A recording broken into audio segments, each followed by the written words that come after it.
वैशेषिक योग और वेदांत उसमें न्याय को बहुत सबसे पहले रखा है। तो आदिकाल से हमारे यहाँ की जो भारतीय न्याय शास्त्र है उसमें न्याय प्रारंभ से चला आ रहा है। यद्यप जो आंध्र न्याय शास्त्र आया उससे कुछ बातें हमारे न्याय शास्त्र की हल्की हुई, लेकिन आज भी हम लोगों का ये प्रयास है और 2021 में अधिवक्ता परिषद की राष्ट्रीय बैठक में हमारे ऑनरेबल जस्टिस अब्दुल नजीर साहब ने एक बहुत अच्छी बात रखी देश के सामने, और उन्होंने कहा कि इस औपनिवेशिक विधि व्यवस्था से हटकर हमें अपनी मूल न्याय की पद्धति पर आना है। और इसके लिए बड़ा व्याख्यान उन्होंने दिया और हमारे जो आरंभिक न्याय शास्त्री थे, प्रारंभिक बृहस्पति, मनु, याज्ञवल्क्य, नारद जी इत्यादि तमाम ऋषियों के उन्होंने उदाहरण प्रस्तुत किए। सारे देश में समाचारों में दूसरे दिन अखबार छप गए, क्योंकि ये बात कोई सामान्य व्यक्ति नहीं कह रहा था, कोई संघ का कार्यकर्ता नहीं कह रहा था। इस बात का उद्धरण करने वाले सुप्रीम कोर्ट के तत्कालीन जस्टिस अब्दुल नजीर साहब। तो धीरे धीरे उसी विषय पर आज हमारे मुख्य वक्ता DK द्विवेदी आ रहे हैं और संवैधानिक न्याय दर्शन पर उसी हमारी जो धरोहर है, हमारी जो आधिकारिक न्याय व्यवस्था है उस पर प्रकाश डालेंगे। तो मेरा निवेदन इतना था कि भारत के संविधान में बहुत सारी बातें, हमारी आधिकारिक व्यवस्था में एक बात थी कि वो कर्तव्यपरायणता की ओर हमको प्रकाशित करते थे। अधिकारों की बात की ये आंग्ल वाली पद्धति से आई, और जब कर्तव्यपरायणता होगी तो कर्तव्यपरायणता से ही अधिकार मिले थे। पहली बात, हम कर्तव्यपरायण हैं और इसी कारण धर्मराज कहा जाता है। आज जो विधि का शासन है वो हमारा आधिकारिक व्यवस्था धर्मराज की थी, और उसमें धर्म का किसी रिलीजन से नहीं, धर्म को उन्होंने ये माना कि बिल्कुल आप नैतिक रूप से कर्तव्यपरायण हो जाइए, वही हमारा धर्म है। और उसके साथ फिर बिना न्याय, साम्य और शुद्ध अंतःकरण के न्याय केवल किताबों से, केवल फाइलों से नहीं मिल सकता, इस तरह की व्यवस्था रही। तो उसी व्यवस्था के तहत हमें अपनी वर्तमान न्याय व्यवस्था में भी उन सारी चीजों को समाहित करना चाहिए। इसी विषय पर आज चर्चा के लिए DK द्विवेदी आए हैं। एक बात चल रही थी, हम सारे लोग, हमारे न्यायाधीश में बैठे हुए हैं, अधिवक्ता साथी, सारे लोग एक सत्यान्वेषण करते हैं और सत्यान्वेषण के माध्यम से तो न्याय के उस अंतिम लक्ष्य तक पहुंचने का प्रयास करते हैं। तो मैं दो पंक्तियां संबंध में जरूर रखूंगा, आपके सामने सबको प्रस्तुत करूंगा कि सत्य एक है, तथ्य अनेक। सत्य एक है, तथ्य अनेक। सत्य साध्य है, तथ्य है साधन। और हम सबका कर्तव्य यही है, न्यायपालिका हो अति पावन। हम सबका कर्तव्य यही है, न्यायपालिका हो अति पावन। इसी के साथ आप लोगों से नमस्कार करता हूँ। धन्यवाद। जय हिंद, जय भारत। बहुत बहुत धन्यवाद माननीय राज्य परिषद सदस्य महोदय। हमारी बार के पूर्व अध्यक्ष नाथ सिंह यादव जी पधार गए हैं। आगे सोफा खाली आ जाइए, आगे बैठ जाइए। अब मैं अनुरोध करूंगा कैसे न्याय का अधिकारी से जिनको सोशल मीडिया पर हम आए दिन देखते रहते हैं, काफी मेहनत सोशल मीडिया पर कर रहे हैं, माननीय यजवेंद्र विक्रम सिंह साहब, तालियां बजा करके स्वागत करिए।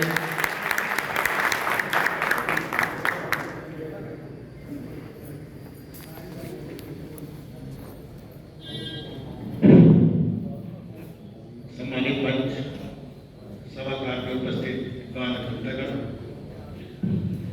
आज हम यहाँ परिसंवाद कार्यक्रम के लिए इकट्ठे हुए हैं। जैसा कि आप सभी को मालूम है, यहाँ पर मैं सचिव के तौर तौर पर विधिक सेवा प्राधिकरण का कार्य देख रहा हूँ। मेरा कहना यही है आप सभी से कि जो हमारा आज़ादी मिली वो बहुत ही लोगों की कुर्बानी से मिली, और जब संविधान बना तो उसका मुख्य उद्देश्य ये था कि हमें आर्थिक सामाजिक न्याय पाने की उद्देश्य था उसका। उसी के लिए हमारा संविधान आत्मर्पित अंगीकृत किया गया। जब संविधान के अनुरूप हमारे कानून काम करना शुरू किए, उद्देश्य हमारा यही था कि पंक्ति में आखिरी खड़े व्यक्ति को न्याय दिया जाए। और जब ये देखा गया कि कानूनी प्रक्रियाओं की वजह से न्याय सभी को आर्थिक और सामाजिक रूप से जो कमजोर उनको नहीं मिल रहा है, तो विधिक सेवा प्राधिकरण 1987 में इसका एक कानून बनाया गया और सेक्शन 12 में उन लोगों को लाया गया कि हम इन्हें जो विधिक सहायता मुफ्त में कानून दी जाएगी और न्याय कैसे उन तक पहुंचाया जाए। इसी परिप्रेक्ष्य में लोक अदालतें होती हैं और उसमें अधिक से अधिक बताया गया कि मामले निपटाए भी जाते हैं। मैं एक बात और कहना चाहूँगा, जो हमारा संविधान है उसमें मुख्यतः प्रथम अधिकार की बात कही गई थी, बाद में उसमें कर्तव्य जोड़े गए। तो ये जानना जरूरी है कि अधिकार तो निश्चित रूप से हमारे पास है, लेकिन हम उसके साथ ही साथ हमें अपने कर्तव्य का निर्वहन भी उसी समान रूप से करना है। तभी हम वास्तव में जो हमें न्याय प्राप्त होगा हो सकेगा। हम जो दायित्व हमें दिया गया है संविधान के तहत, हमें जो भी दायित्व दिया गया है जनता के रूप में, हमें न्याय अधिकारी के रूप में, अगर हम सभी व्यक्ति अपने अपने दायित्व का, अपने अपने पद का सही तरह से प्रयोग करेंगे तो निश्चित रूप से जो हमारा लक्ष्य था संविधान का वो एक दिन जरूर प्राप्त करेंगे। Thank you. बहुत बहुत धन्यवाद। जितने सुंदर हैं हमारे अधिकारी, उतने ही सुंदर आपने अपने वचन प्रस्तुत किए। अब मैं ऐसी हस्ती को बुलाने जा रहा हूं, क्या कहूं उनके बारे में। ऐसा लगता है जब कभी चैम्बर में 2 मिनट मिलने का अवसर मिल जाए तो ऐसा लगता है कि हम साक्षात किसी उच्च कोटि के महापुरुष के सामने प्रवचन सुन रहे हैं। ऐसी महान विभूति हमारे एडीजे महोदय अवधेश कुमार पांडे जी, आप आए अपने विचार रखें।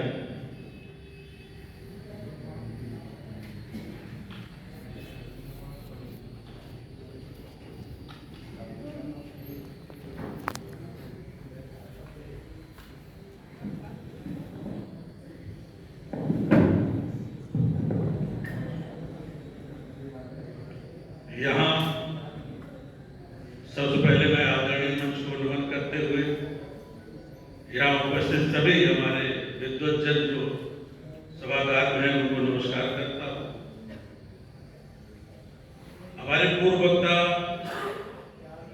जब उद्बोधन चल रहा था तो एक बात कही गई कि राष्ट्र निर्माण तभी होगा जब हम संस्कार युक्त होंगे, क्योंकि दुनिया की कोई भी चीज जिसका संस्कार बिगड़ा उसका सब कुछ बिगड़ता चला गया।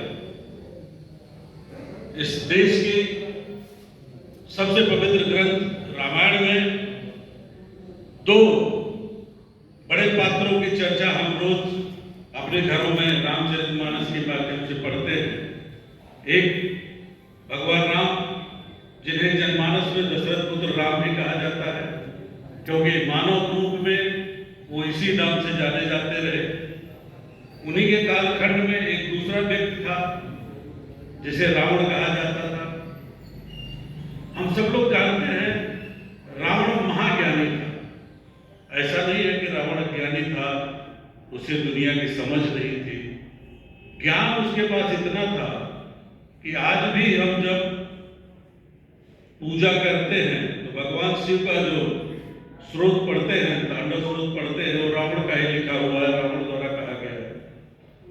लेकिन जरा आप ध्यान दें, जहां राम अपने पूरे जीवन काल में एक ही मैसेज हमें देते हैं, एक ही अपने चरित्र के माध्यम से हमें आदर्श देते हैं कि आपकी शक्ति चाहे जितनी हो जाए, स्वयं भगवान ही आप क्यों न हो जाए, लेकिन हमेशा मर्यादित या संस्कार युक्त जरूर रहे। आप कितने भी ज्ञानी हो जाए, लेकिन अगर आपने संस्कार छोड़ा तो रावण बनने में बहुत वक्त नहीं लगेगा और फिर आप विनाश की तरफ अपने आप चलते चले जाएंगे। रावण की एक ही कमी रही, उसने एक वक्त में ये महसूस किया कि अब वो संस्कार भी छोड़ देगा तो दुनिया उसका कुछ नहीं बिगाड़ पाएगी। लेकिन इतिहास गवाह है कि जब रावण ने संस्कार छोड़ा तो रावण का विनाश हुआ।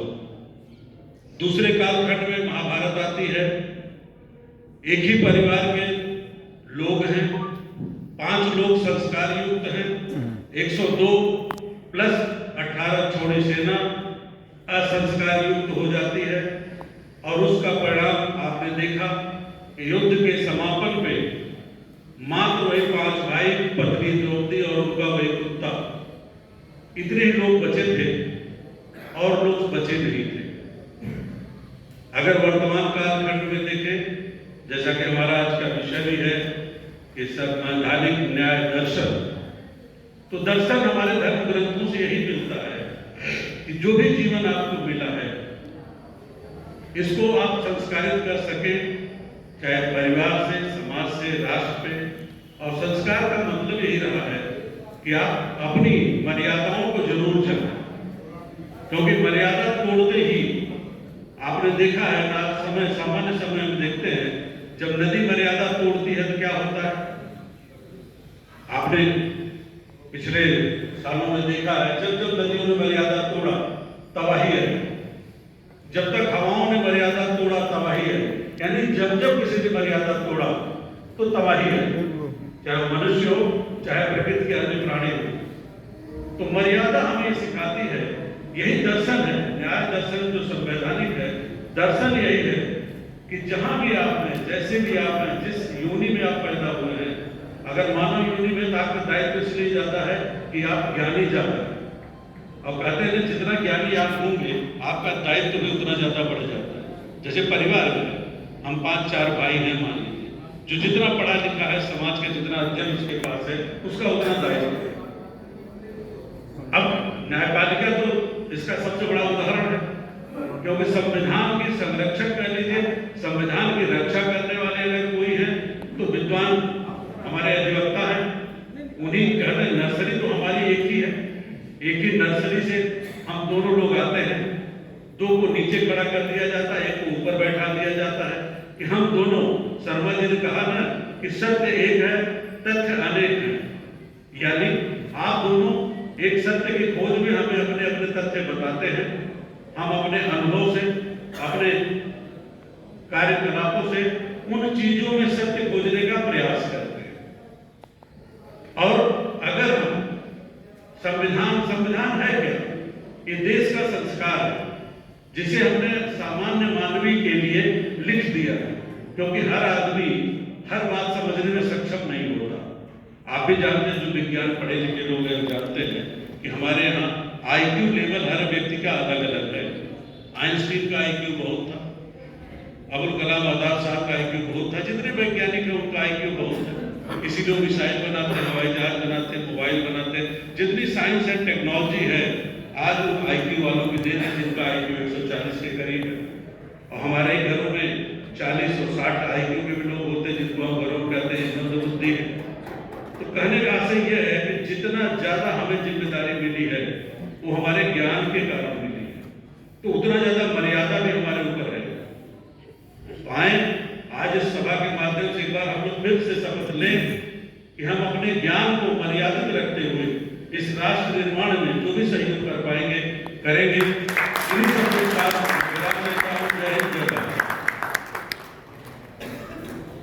बहुत बहुत आभार माननीय महोदय जी का, बहुत अच्छे विचार रखे। मित्रों, सभी वक्ताओं के विचार आप बड़ी गंभीरता से सुन रहे हैं। थोड़ा इसी गंभीरता का परिचय 30 मिनट और देना है। अब हम अगले वक्ता के रूप में ऐसी प्रतिभा को आमंत्रित करने जा रहे हैं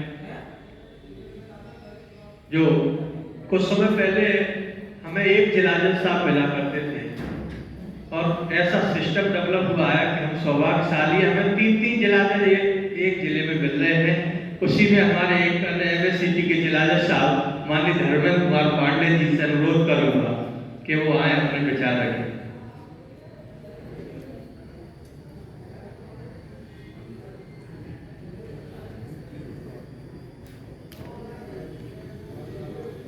थैंक यू। यहाँ उपस्थित माननीय जनपद न्यायाधीश, मंचासीन समस्त विद्वान अधिकारीगण, हमारे विद्वान न्यायिक अधिकारीगण, समस्त उपस्थित यहाँ उपस्थित हमारे विद्वान अधिवक्तागण, मैं भी अधिवक्ता समाज से ही आया हूँ, और जब अधिवक्ताओं के बीच में पहुँचता हूँ तो ऐसा लगता है कि मैं अपने घर में आ गया, क्योंकि मैं 10 साल अधिवक्ता रहा हूँ। उसके बाद मैं घर आया हूँ, और उस 10 साल में मैंने अधिवक्ता के हित के लिए लड़ा। आज जो है अधिवक्ता के लिए हमारे अधिवक्ता परिषद वर्क कर रही है, ये बहुत बड़ी बात है, क्योंकि एक परिषद पूरे देश में है जो कि अधिवक्ताओं के हित के लिए, लोगों को न्याय के लिए सोच रही है। आज भी हम जब देखते हैं तो 4 करोड़ से ऊपर